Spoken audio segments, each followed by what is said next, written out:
very much delighted to introduce the first speaker of the second day's session, Chris Chipot. Chris has been doing some fantastic work in really helping us understand what's required to produce really highly accurate, highly precise, highly reproducible calculations. And I'm very much excited to hear what he has to say today. Good morning. Is this working? Yeah. So good morning, everyone. I'm very pleased to be here. And I'd like to thank first the organizers, especially John and Michael Schneiders for inviting me. This morning, I'd like to tell you a little bit about the efforts that we've been making for the past 4 years to understand the physical principles that underlie membrane permeation. Thanks.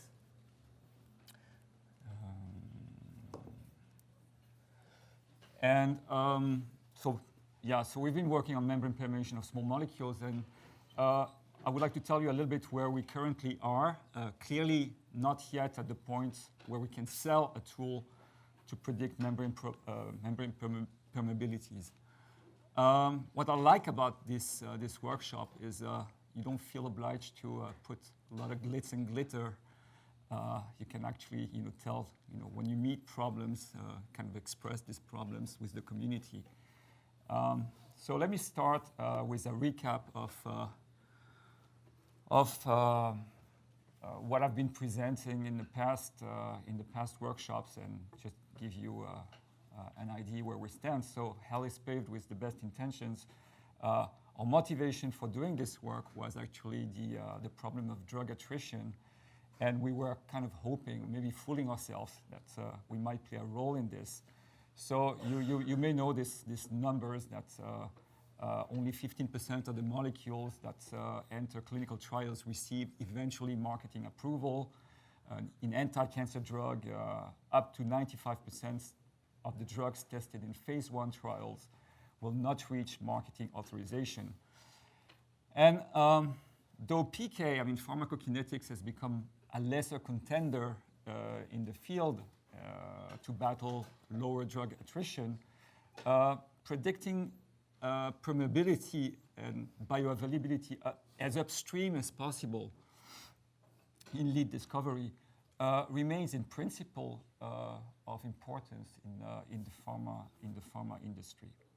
So how do we approach these problems? So we basically rely on the solubility diffusion model of permeation, which was proposed back in 1994 by Marink and Berenson. And so the idea is to calculate the resistance against permeation. So this is the kind of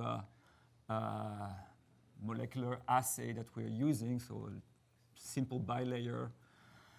And we're measuring the potential of mean force. So you have like two ingredients in your resistance. You have the potential of mean force W of Z, and this potential of mean force will be measured as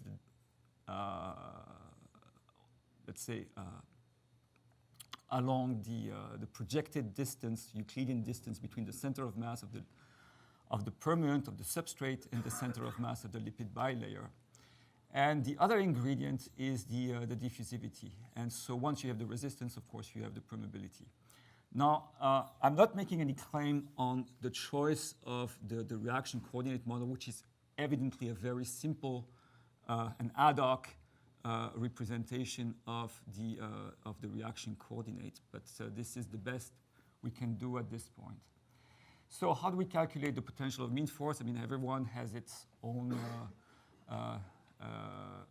favorite approach. We're using the adaptive biasing force. So the adaptive biasing force, for those who are not really familiar, basically rests on the idea of a connection between the expected value of the force acting along the reaction coordinate and the gradient of the free energy.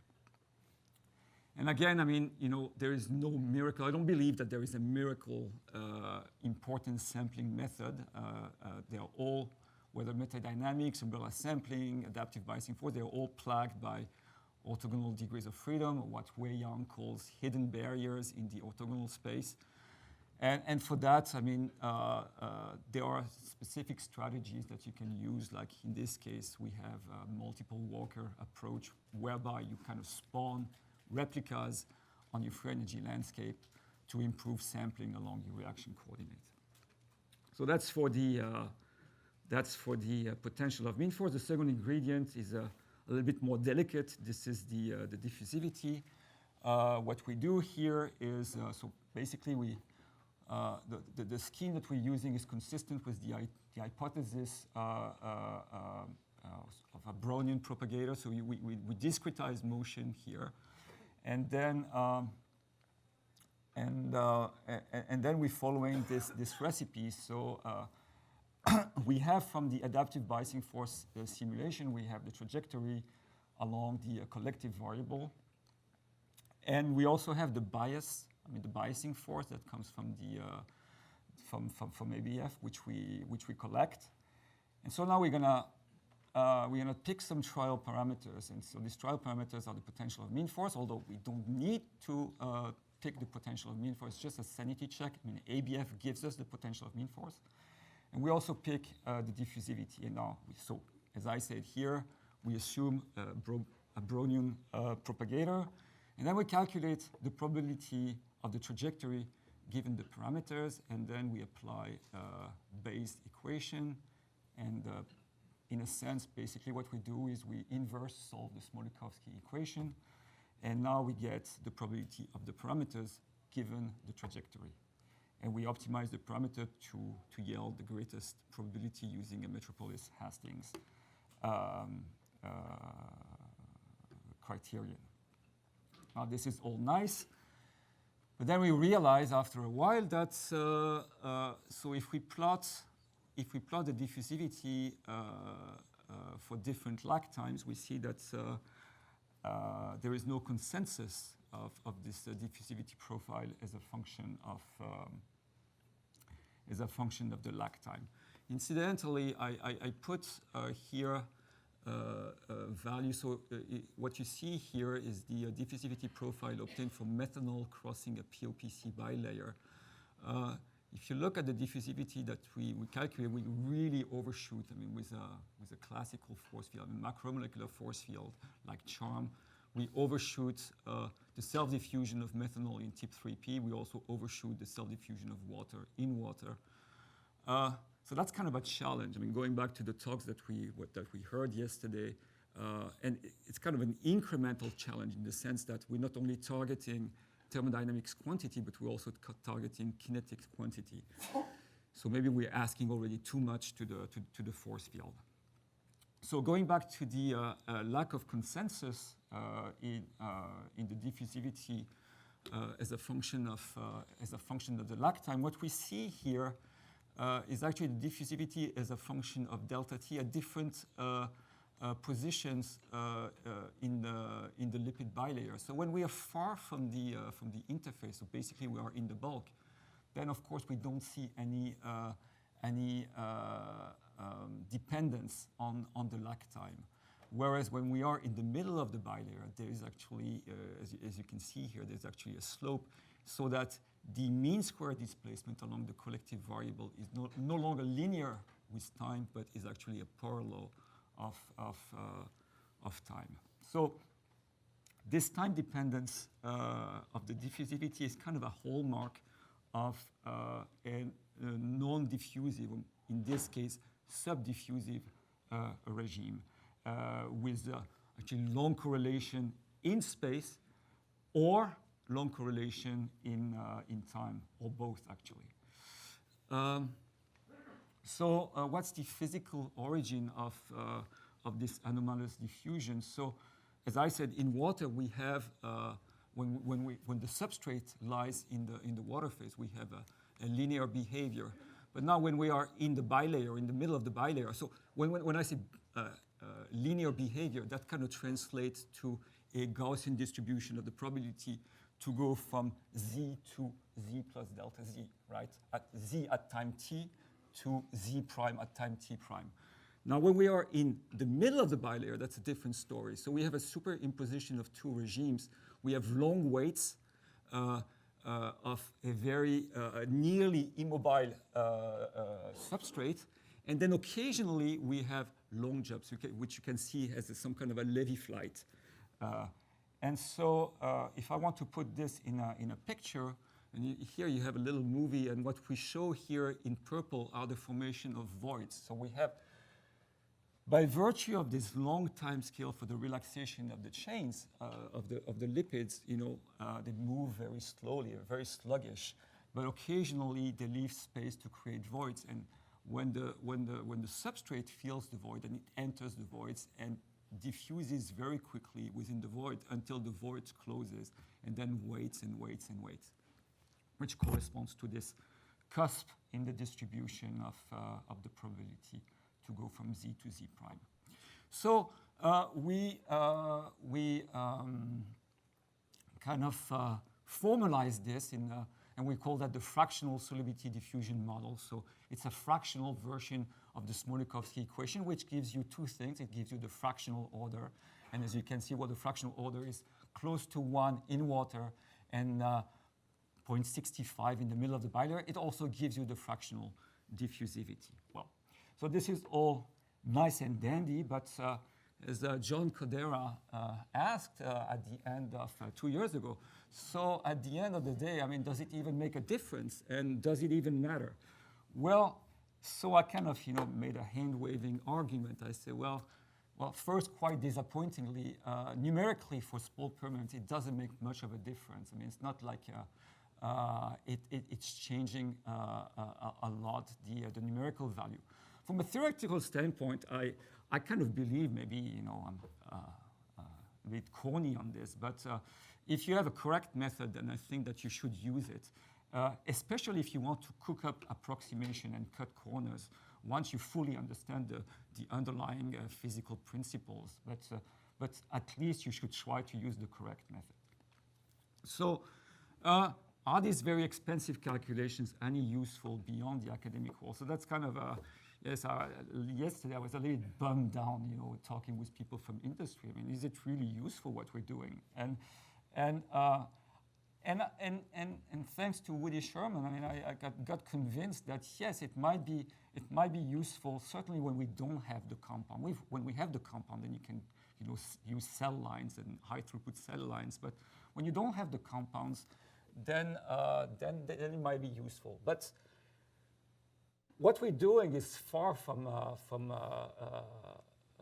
understanding the full process of bioavailability. I mean, bioavailability is much more complicated. So when you talk about all drug administration, it's very complex. And so first, what we are interested in here is drugs that are transported in a passive fashion, so not through some dedicated transporter of the GI tract. Second thing is bioavailability. What's bioavailability? It's the fraction of a drug that you administer that will enter the systemic circulation completely unchanged. So that's not exactly what we are after. I mean, let's be modest. What we're after is just like, just see if the drug will go through the bilayer and whatever bilayer we're using.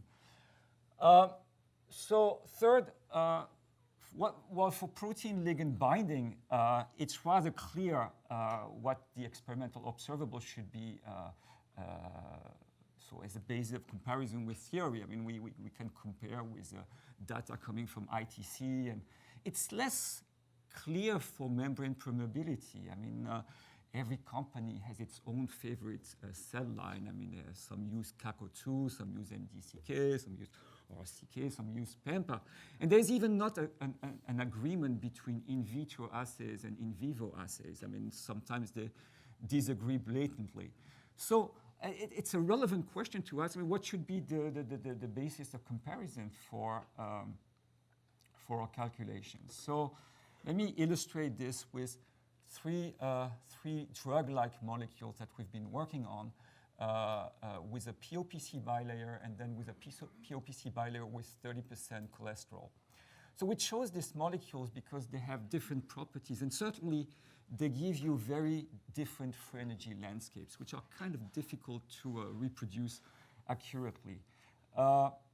One thing you can say from this calculation, that's kind of a first take-home message, it's impossible to predict the free energy landscape for these drugs based just, especially at the water membrane interface, based on bulk calculations. You have to do the potential of mean force calculation. So now, so what you see here are the potentials of mean force, the key ingredient to your resistance or your permeability. So what's happening now if you add cholesterol? So you do the same simulation in a POPC cholesterol environment. Well, you can see that at least for these two guys here, what we call DDA and enteric acid, ANA, for these two guys, there isn't much change. And actually, if you look at the variation of the permeability, I mean, it's changed by an order of magnitude, just an order of magnitude. Whereas in the case of hydrocortisol, I mean, we have an increase of the peak at the center of the bilayer, and it translates to 3 orders of magnitude change. Incidentally, the experimental value that we put here is from egg lecithins. It's actually difficult to find good, solid experimental value. Those are pretty solid values. So egg lecithin, in principle, is pure PC with usually very little pollutant. There might be a little bit of cholesterol, but it's essentially phosphatidylcholine. So first lesson is, well, for these two molecules, the first one and the last one, at best, we can get an order of magnitude, assuming that the force field is correct. Why are these calculations so expensive and challenging? I mean, if you look at hydrocortisol, for instance, and the orientation of the dipole of this molecule as it moves across the bilayer, that simulation, incidentally, was very long. It's 6.3 microseconds to get a converged free energy profile. And by converge, I mean with a hysteresis between minus 40 angstrom and plus 40 angstrom of about kT or less than kT. Well, it has to undergo a major reorientation, and that, in a very sluggish environment, takes a lot of time. Actually, in the process, 6.3 microseconds is long. In the process, you can even see flip-flop of cholesterol going from one phase to the other. And occasionally, I don't show a snapshot here, but the flip-flop is accompanied with the change of orientation of hydrocortisol, which kind of binds to the cholesterol. So should we even bother making, at this point, should we even bother making the theoretical model closer to the biological reality? And as we've seen already, that's pretty difficult to understand how the membrane composition affects the permeability for a 1 or 2 component model. But if we want to be predictive, maybe we should increase the complexity of the model. So we tried that. And so we recently moved to a mammalian lipid membrane. And so the composition, we have 22 components. We have, of course, the usual PC. We have PE, ethanolamine. We have phosphatidyl inositol. We have sphingomyelins. And as a basis of comparison, we tried different single lipid membranes. And so here is your mammalian bilayer, which is, the PMF is slightly asymmetric, although we anti-symmetrize the gradients, which you see here. Even if you anti-symmetrize, there is still a little bit of asymmetry, and that's because the membrane is by nature asymmetric. The composition of the upper leaflet and the lower leaflet is not exactly the same.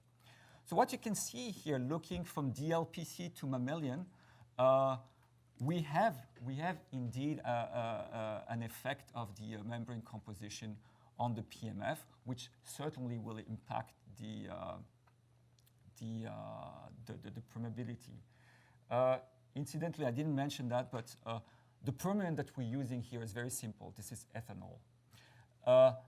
Now, conversely, if you look at the evolution of the diffusivity or the fractional diffusivity, this is pretty well conserved. Actually, there's not a big change across the different assays that we've used. And so if you look at the evolution of the permeability, we have like roughly between mammalian, which is like the lowest permeability, we have nearly an order of 2 orders of magnitude, or 1.5 order of magnitude, between the mammalian and the fastest membrane. So now, assuming that these calculations are useful, and I'm not again making any claim that they are useful, can we make them more viable? Can we make them cheaper by reducing the cost of the calculations that we're doing? So here I'm going to give you some suggestions. I mean, a workflow, if you will, to reduce the cost of the prediction. So the first observation is the diffusivity. As I said before, and it also applies to POPC with the 3 drug-like molecules, we observe that pretty much the fractional diffusivity profile is similar. I mean, at least, you know, at between -20 and +20, you have this flat bottom. And then basically the only thing that you would need to know here is the diffusivity in the bulk, and that you can get from a simple Einstein-Smoluchowski equation and in a simulation in a bulk environment, in an isotropic aqueous environment. Now for the potential of mean force, so here I'm taking as an example butanol 1 crossing POPC. So you have like this really illustrative of the amphipathic nature of butanol. So you have like this deep minima at the interface in the head group region, in a pretty small barrier here.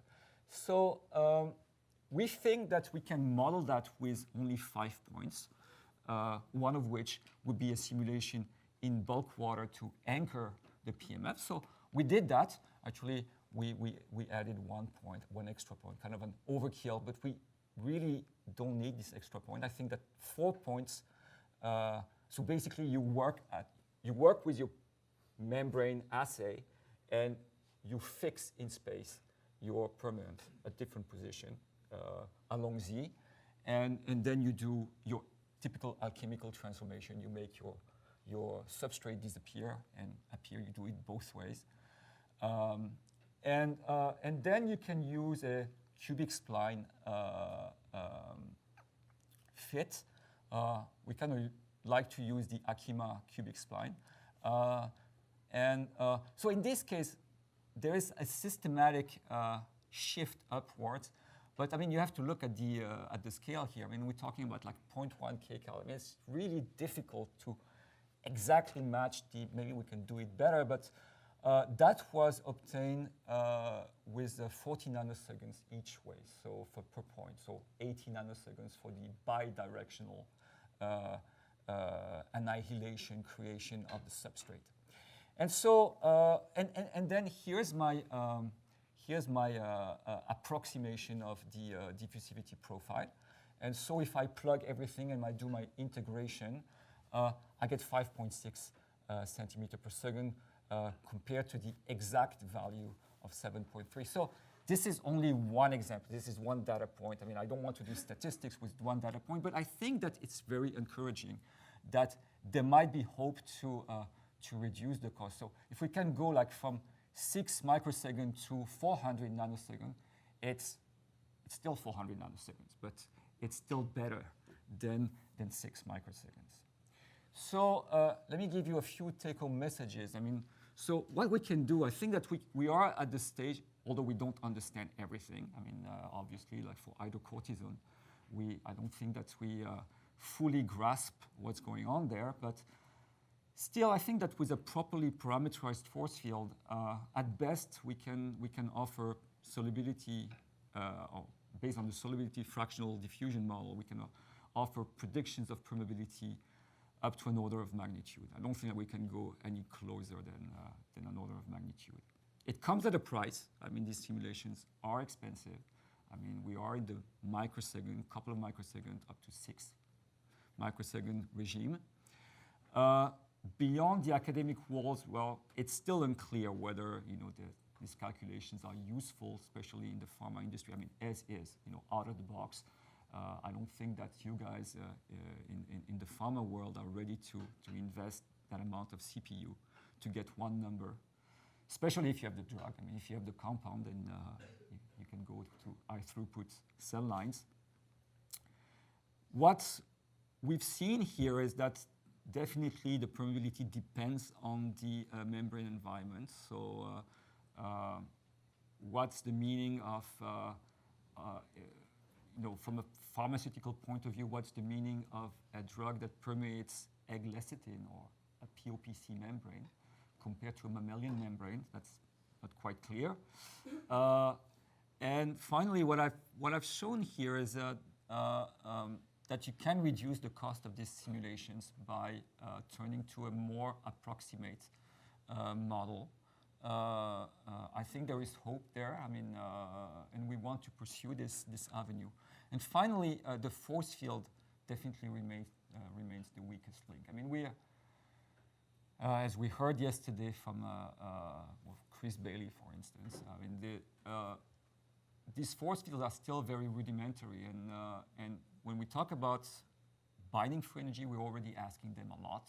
But now we're asking them even more because we want to be also quantitative for kinetics. And so, that's maybe something that we need to consider. I mean, force fields that address both kinetics and thermodynamics. And finally, I would like to thank my collaborators on this, Jeff Comer, who is an assistant professor at Kansas State University, and Yi Wang in Hong Kong. And all of this started with a collaboration with Klaus Schulte. And I would like to thank you for your attention.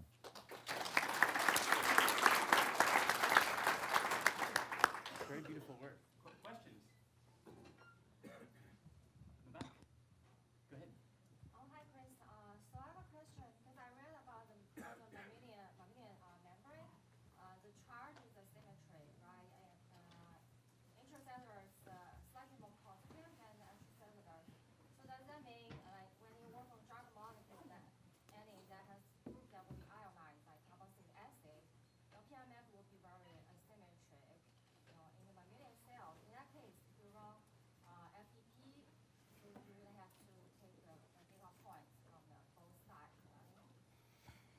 So you mean like the substrate, for titratable substrate, you mean, or? For your the reduced the least cost method to the FEP, at several data points. But for mammalian cells, since it's asymmetric, Yeah. and if your molecule is charged, you will have to To correct for that, yes. Yes, Absolutely. so might need several more data points. Yeah. Charlie has Yeah, a we would. question. Yeah, so I have a, I don't know if this is on. Yeah. I have a maybe more provocative question. Please be provocative. I Well, love it. So we talk about idealizations, and you talked about idealizations in terms of the composition of the membranes that one uses, et cetera. I think there's growing evidence that, in fact, biological membranes in living organisms may be sitting at a compositional critical point or near a compositional critical point, and that the composition is fluctuating, and that's largely driving the organization of receptors, et cetera, et cetera. In that kind of picture, of course, anything we're talking about here probably doesn't have any real relevance. Do you think, or do you not think? Or, even the mammalian membrane probably is very simplistic. I mean, for different reasons. I think that because of the overwhelming cost of these simulations, when I say that we have 22 components, I mean let's not fool ourselves. I mean, when you have an 80 by 80 patch, some of the components are represented by one guy or two guys. So it's already a big approximation. But I totally agree with you. I think that you have this dynamic composition. I mean, constant change in the composition of the lipid barrier, which we do not even account for. I think that we're making some progress with respect to just simulating DMPC, but we're still far from the biological reality.